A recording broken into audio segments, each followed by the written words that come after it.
Let me also add that the way that you think creates the way that you feel. And the way that you feel then manifests as actions in your body, responses or reactions. And that will create habits. It will create your way of being, which then creates your character. So how you think is pretty important. So the natural question arises, how do those thoughts even get in my mind?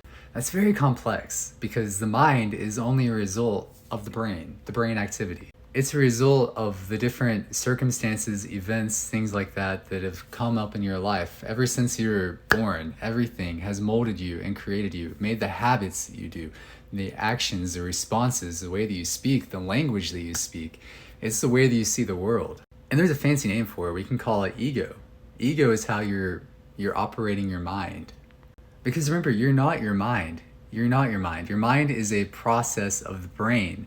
It's a natural process, and it's very useful because you need it to socialize, you need it to be able to function in the world socially. So let's not dismiss the mind, let's not dismiss the ego either.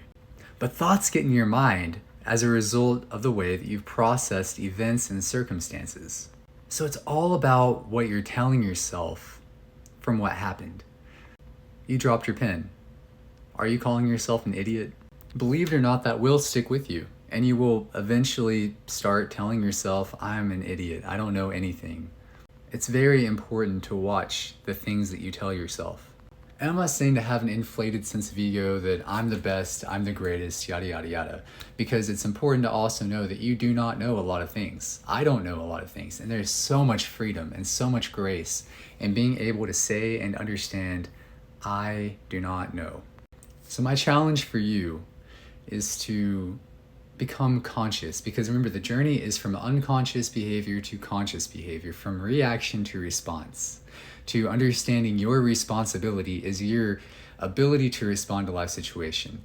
Are you allowing the first negative thought, the negative 10 minutes of activity, to create the rest of your day? For you to say that the rest of your day is a bad day, it's an awful day because of those 10 minutes. And it's really interesting whenever you do this, because then you realize that the brain, these thoughts, telling yourself that you're not really thinking them, they're thinking them, it's happening, it's an activity, and you can observe it. And then you understand that it's not me. I don't have to define myself by those thoughts. And then you can rewrite your thoughts. You can tell yourself new thoughts, tell yourself a new narrative, tell yourself a new story. That is transformation, my friend. That's growth. It's something that I'm still working on, but I know that whenever I consciously do so, it makes my life better. It improves my state of being every day. It just takes a